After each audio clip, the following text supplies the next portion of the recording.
जय Hind defence lovers. आज की टॉप हेडलाइंस कुछ इस प्रकार है।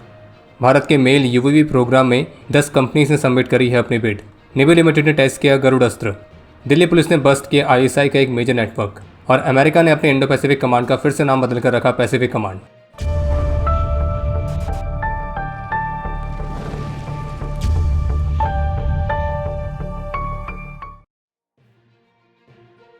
भारतीय वायुसेना के लिए जो 87 मीडियम ऑल्टीट्यूड लॉन्ग एंड्योरेंस यानी कि मेल यूवीवीज को खरीदने वाली परियोजना है, जिसकी वैल्यू लगभग 30,000 करोड़ रुपीस से भी अधिक है, तो इस प्रोग्राम में कॉम्पीट करने के लिए भारत की पब्लिक और प्राइवेट सेक्टर से टोटल 10 कंपनीज ने अपनी बिड सबमिट करी है, जिनमें HAL solar defence and aerospace limited, Adani defence, Tata advanced systems limited, Larsen and Toubro, Rafael amphibian, तो ये कंपनीज भी मुख्य रूप से शामिल हैं।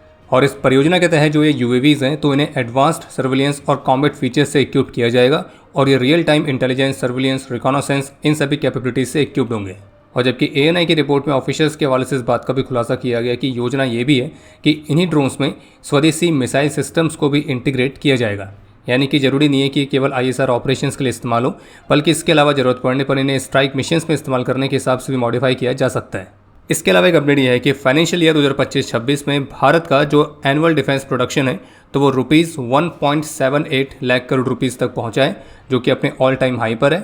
और पिछले फिस्कल ईयर की तुलना में ये 15.6% तक की बढ़ोतरी है।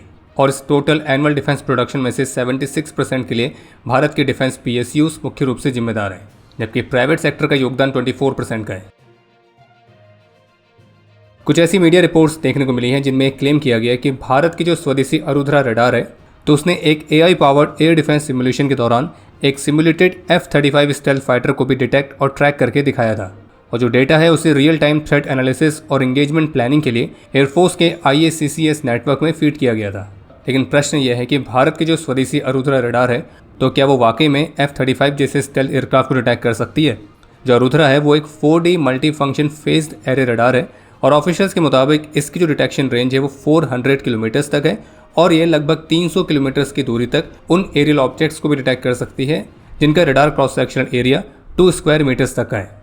लेकिन रही बात F-35 की, तो उसका जो रडार क्रॉस सेक्शनल एरिया है वो लगभग 0.005 स्क्वायर मीटर्स है। तो इसलिए टेक्निकली देखा जाए तो अरुध्रा F-35 जैसे एयरक्राफ्ट को डिटेक्ट नहीं कर सकती है।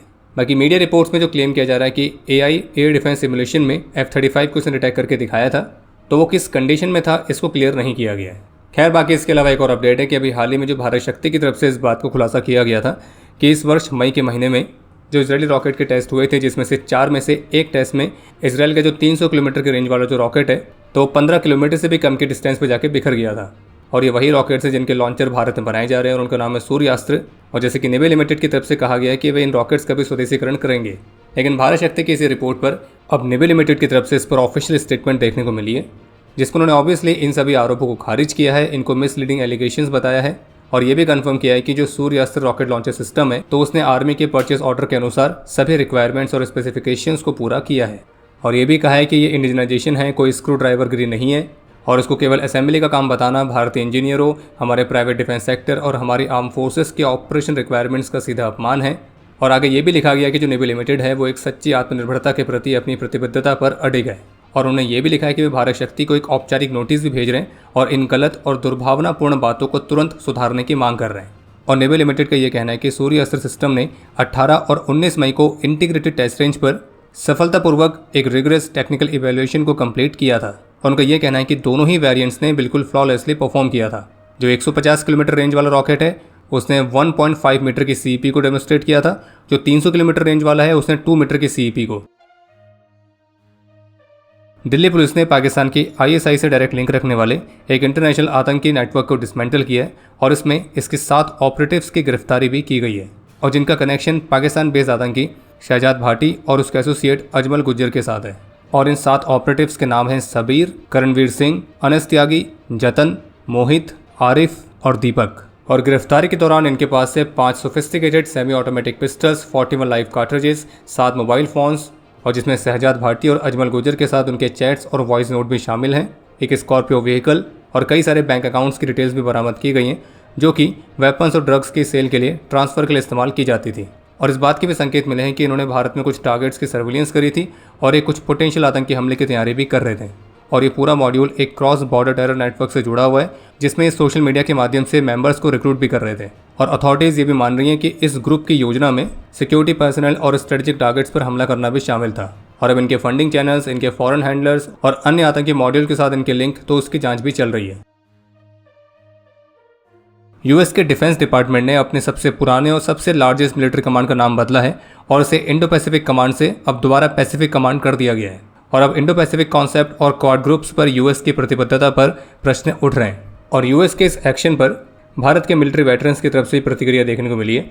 जैसे कि भारतीय नौसेना के फॉर्मर चीफ एडमिरल अरुण प्रकाश का कहना है कि अमेरिका का कदम दिखाता है कि यूएस की पॉलिसीज कितनी भरोसे के लायक नहीं है और बिना सोचे समझे बनाई गई हैं और ये धोखाधड़ी और छल कपट जैसी हैं। उन्होंने कहा कि 2018 में जब इस कमांड का नाम बदला गया था तब इसे एक बड़े कदम के तौर पर शुरू किया गया था और अब उनके इंटरेस्ट बदल गए हैं और उन्होंने अपनी पॉलिसीज़ भी बदल ली हैं।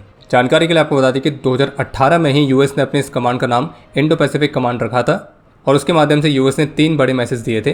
पहला ये कि यूएस भारत को केवल एक साउथ एशियन कंट्री की तरह नहीं बल्कि इस रीजन में एक प्रमुख स्ट्रेटेजिक पावर की तरह देखता है। इसके अलावा इंडियन ओशन और पैसिफिक ओशन को एक सिंगल स्ट्रेटेजिक थिएटर की तरह देखा जा रहा था, जहाँ पे भारत एक महत्वपूर्ण भूमिका निभाता है और जो यूएस है वो भारत, जापान, ऑस्ट्रेलिया और अन्य पार्टनर्स के साथ एक क्लोजर कॉपरेशन चाहता था ताकि वो चीन के बढ़ते हुए इन्फ्लुएंस को बैलेंस कर सके।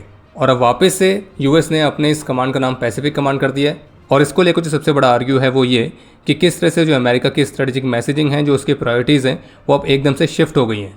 हालांकि ऐसे कोई एविडेंस तो नहीं दिए गए जिससे दिखे कि अमेरिका और भारत का कॉपरेशन कम हो रहा है और जो क्वाड ग्रुप फिलहाल अभी पेपर पर तो एक्टिव ही है, लेकिन ग्राउंड पर वो कितना एक्टिव है तो इस पर प्रश्न उठ रहे हैं। जबकि इस एक्शन पर पूर्व राजदूत राजीव भाटिया का ये आर्ग्यू है कि यूएस की मिलिट्री कमांड का नाम बदलना बहुत ज़्यादा हैरानी की बात नहीं है और भारत को इससे सही नतीजे निकालने चाहिए।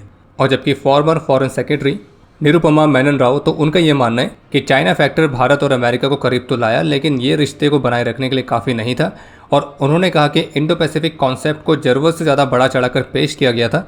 हालांकि मैं इसे एक अधूरे प्रोस्पेक्टिस के तौर पर ज़्यादा देखती हूँ और भारत अमेरिकी संबंधों के लिए इंडो पैसिफिक कॉन्सेप्ट को एक आधार के तौर पर इस्तेमाल करने की सीमाओं को मानते हुए उन्होंने अमेरिका के मिलिट्री कमांड के नाम के बदलाव को एक अच्छा सुधार बताया है, क्योंकि अब यह हमें बहुत ही क्लियरली समझने के लिए मजबूर करता है कि हमारे हित अमेरिका के साथ कहाँ मिलते हैं और कहाँ नहीं।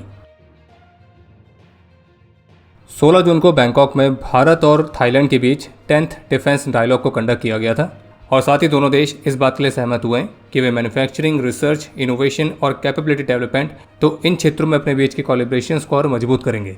बाकी इसके अलावा एक अपडेट यह है कि जहां अभी तक दावे किए जा रहे थे कि ईरान और यूएस के बीच शुक्रवार को एक पीस डील साइन होने वाली है, तो आज बुधवार को यूएस के प्रेसिडेंट की तरफ से एक स्टेटमेंट आई है जिसमें उन्होंने ईरान को वार्न किया है कि अगर ईरान अपनी जिम्मेदारियों को पूरा नहीं करेगा तो अमेरिका फिर से ईरान के खिलाफ सैन्य कार्रवाई शुरू करेगा। और शुक्रवार को साइन होने वाले अकॉर्ड को लेकर यूएस प्रेसिडेंट का कहना है कि ये कोई फाइनल नहीं है, बल्कि ये एक मेमोरेंडम ऑफ अंडरस्टैंडिंग है और अगर मुझे वो पसंद नहीं आया तो हम उन पर यानी कि ईरान पर फिर से गोलीबारी शुरू कर देंगे। इसके अलावा एक अपडेट ये सामने आया है कि नेवी लिमिटेड ने no cost no commitment basis पर अपने गरुड़ अस्त्र की कैपेबिलिटीज़ को सफलतापूर्वक डेमोस्ट्रेट करके दिखाया है, जो कि एक एडवांस्ड लॉन्ग रेंज का 120 mm vehicle mounted motor system है। और इस डेमोस्ट्रेशन में एक rapid shoot and scoot operations, high rate of fire, multiple round simultaneous impact और जीपीएस और लेजर गाइडेंस का इस्तेमाल करते हुए गाइडेड म्यूनिशन के लिए प्रिसिशन एंगेजमेंट, तो इन चीज़ों को डेमोस्ट्रेट किया गया था। और ये डेमोस्ट्रेशन इन्फेंट्री स्कूल महो में कंडक्ट किया गया और इस डेमोस्ट्रेशन में 60 सेकंड्स के अंदर 12 राउंड्स फायर किए गए थे। बाकी इस सिस्टम को इनडायरेक्ट फायर सपोर्ट देने के हिसाब से बनाया गया है और ये 7 से 10 किलोमीटर की दूरी तक टारगेट्स को प्रिसाइसली एंगेज करने में सक्षम है।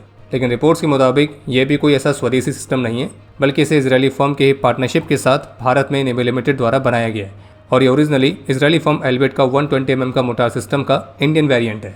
हालांकि भारत में इनको बनाने के लिए कितना स्वदेशी कंटेंट की मात्रा इसमें इस्तेमाल की गई है तो वो फिलहाल अभी तक कहीं भी ऐसा देखने को नहीं मिला है। बाकी आज G7 समिट के साइडलाइंस भारतीय प्रधानमंत्री और उनके यूएस काउंटरपार्ट यानी कि प्रेसिडेंट ट्रंप के बीच बायलैटरल मीटिंग भी हुई है और फिर उसके बाद प्रेस को संबोधित करते हुए प्रेसिडेंट ट्रंप की तरफ से कुछ अतरंगी बयान भी देखने को मिले। जैसे कि उन्होंने पीएम मोदी को बहुत ही टफ नेगोशिएटर बताया। उन्होंने कहा कि वो बहुत ही ब्यूटीफुल लुकिंग मैन है लेकिन वो बहुत ही टफ है।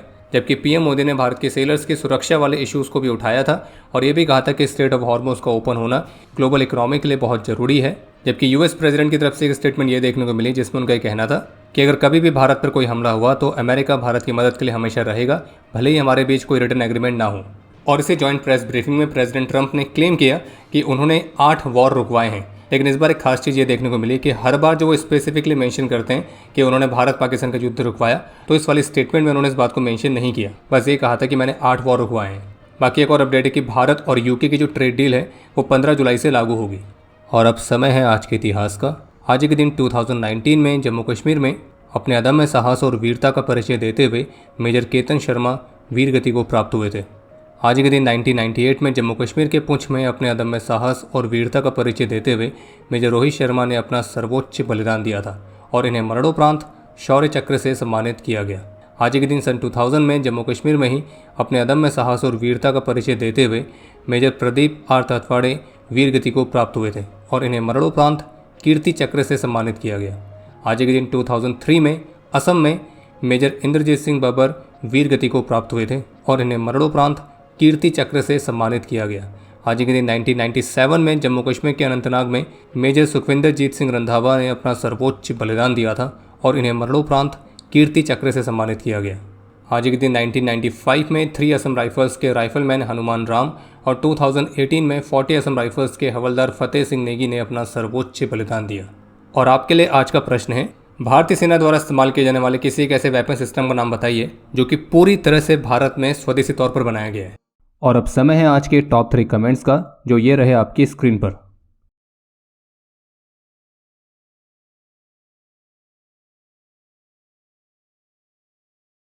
उम्मीद है आपको आज का एपिसोड पसंद आया होगा।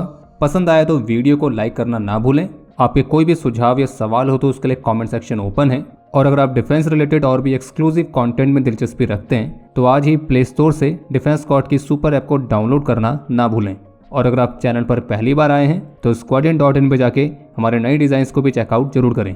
बाकी जल्द मिलेंगे नए एपिसोड के साथ। तब तक के लिए जय हिंद, जय भारत।